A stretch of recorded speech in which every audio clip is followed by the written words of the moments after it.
Okay, good morning, everyone. Good morning. David? Can you start with who will be out today, who won't be able to go? Carlos Watkins will be out. Also, Donovan Wilson will be out. And who's the third one there? Dorrance Armstrong. Thank you. What about Keno Neal? Well, he's in COVID protocol. Okay. You don't read the you don't follow the internet? I do, but I was just you get in the dresses, so can you just talk about? Yeah, and also Ty Secchi. He's in. Oh yeah. He's out. He's out. Yes. Yeah. Can you? The Neal situation, is it different than the past? Is there a chance he could play because he didn't test positive? Yeah, I mean, there's definitely a chance. You know, based on the protocol, and there's obviously different variations of it. But he's in it right now, and as the testing progresses, you know, we'll see what day he comes out. With Secchi, what's his status going forward? He's still doing more tests, see what happens? Yeah, I mean, it's an illness, so he will not be available this week. What about Amari Cooper? Mario will be limited. When you look at this Philly defense, how different is it from the one that you've been kind of accustomed to seeing over the years with what Schwartz had? I mean, there's definitely some, you know, characteristics that are the same. You know, obviously the personnel, you know, they were in the same system for a while, so you can see the carryover, particularly up front, you know, with the charges and the stances. But there's been, you know, there's only 2 games, so we've seen a little more variation in the Atlanta game than we did against San Francisco. So, you know, we're still in the unscouted look focus, being this early in the season. Bless you. We recognize it's a. We recognize that you only get one. Right. So, yeah. Okay. But we do, you know, recognize it's a new staff and, you know, and a new defensive coordinator, and just trying to continue just to look at, you know, his past and, you know, just try to make sure we're expecting the unexpected. Get back to Doris and Carlos. That's a fine. I mean, this is unbelievable. Oh my God. This is not unbelievable. Is this normal? Yeah. Oh.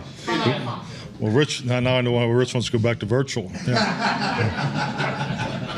Get back to Doris and Carlos. Doris has a high ankle sprain. I mean, it's unlikely. Is that correct? And it's not 1 day. I mean, 1 week thing, is it? Well, they won't be available this week. You know, both Doris and Carlos, but they're doing well. I just saw Carlos in the weight room, so he feels good and he's making progress. So with Doris out, does that mean more in for Micah? I'm not going to really get into that. I mean, you know, there's be more opportunities. You know, it's playing different combinations. I think really the true focus is, you know, this offense is different than the first 2 teams we played. I mean, this offense is about speed and space. You know, their offensive line is, you know, just had that 1 injury last week, but you know, this is the healthiest they've been in some time. So, you know, big athletic offensive line with 5 perimeter players that can really go. So we're really focused on speed and space and what we need to do to combat that. How much will you look at the 2 practice squad guys to move up because you got some D-line issues health-wise? I mean, it's all part of it. You know, I'm not. You know, I'm disrespectful. I really don't want to get into specifics of that. You know, we're gonna. That's the beauty of this new roster. You know, setup.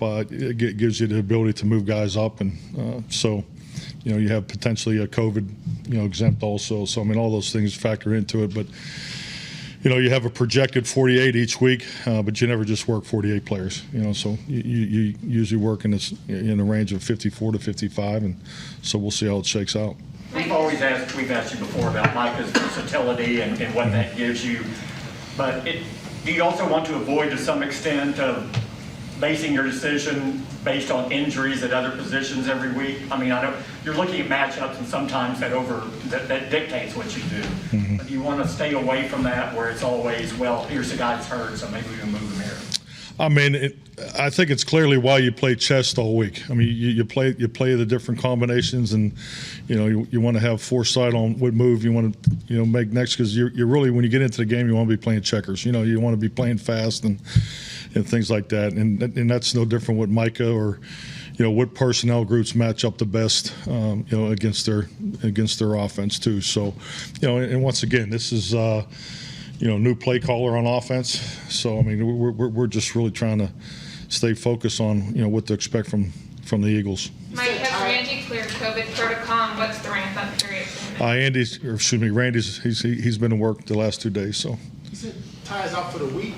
Correct. Ty will not play in the game. Ty, Carlos, and Da. With Ty, is it something worse than heat exhausted? It's an illness, and you get tested. There's a plan to bring him back. So just got to be smart. I mean, this is a long year. So. I mean, I thought I'd get a few attaboys for declaring these guys out so early, but we won't do that again. So, God bless you twice. So. I know you've moved on to the next game. There's one play. But right. But there's one play from Sunday I want to ask you about. There was a third down conversion to get into the red zone early, and Jack got rid of the ball real quickly to Dalton. And Zach Martin, he blocked one defensive lineman with his left hand, and he blocked another with his right. It seemed like something for the Hall of Fame reel for him. I was just curious your impressions of that particular play with Zach's effort. I mean, I thought Zach, I think we talked about it a little bit on Monday, the ability to, I just think it shows you his experience and instinct because, the great guards and, the centers, when you get into just the basics of pass protection, nobody runs through the A and B gaps. That's the first thing you put up when you talk about protection adjustments, protection philosophy. So, but it's one thing to say it, rep it, and then obviously execute it on Sundays. So, I thought he played, one of the better games that I've been a part of, just being here with him. But I just think it shows you his level of instinct and awareness, but also the ability to get it done. Is that rare? It's not common, that's for sure. Yeah. Mike, do you think Schultz is more physical than he was last year, playing more physically? Oh, I love the question because I think you're recognizing how he's playing. I think he, clearly had probably one of his best run blocking games. I think he's playing with such aggressiveness with his technique. Dalton approaches the game like a quarterback. He puts a tremendous amount of time. Him and Blake are, they're upstairs all the time in the coach's office. So I just think you're watching a true pro execute. So clearly, I think his technique and fundamentals is much better than it was last year. What's been most encouraging about Osa's development through the first 2 years? Well, he's jumped out. He was. I thought Chauncey Golston was, coming out of the spring was probably the most impressive of the young linemen, and then I thought Osa jumped out there in training camp, and it just keeps progression. I really like obviously the ability and what he brings to the table, but the young professionalism is something that's I've been impressed with so far with our guys, and they need to continue to build off. And I think Osa is a clear example of that. Since you brought up Golston, how is he in working back, and is there a good chance he'll be active this week? I hope so. That's up to him. Really, the activation, I've always felt, that's why I think it's important to have competition during the week, and that's how we set up the projected 48. We create competition on who's going to be up, and I thought he did a really nice job last week. I was frankly nervous about playing him just because of just having one padded practice before he played, but there was definitely a feeling amongst everybody else that he really looked good in practice, looked like he was ready to go. So I hope he builds off of last week's work. Mike, going back to the draft night when you guys took Micah, when the corners go off the board like that, is there any sense of disappointment, or is it automatically okay? Well, I think clearly I think you can see why. You're talking about an impact player, and that's really what was the common theme in the draft room. He's an impact player that has position flexibility. So and he's been exactly that for us. So. I didn't, we saw him playing as a rusher in certain defenses, but to go out in the second game and to play that as a primary position, I think speaks volumes about the young man's ability. Is his ability to close something that separates him from rookies? The guys you've been around? Definitely. No, I agree with that. He's rare. You see it on the sack. You see it on his pursuit. He just gets on. He just gets on ball carriers and receivers so quickly. And he definitely, particularly when the quarterback, bounces out of the pocket. I mean, there's not a whole lot of time for the quarterback to to extend the play. I mean, he's definitely has rear closing speed and quickness.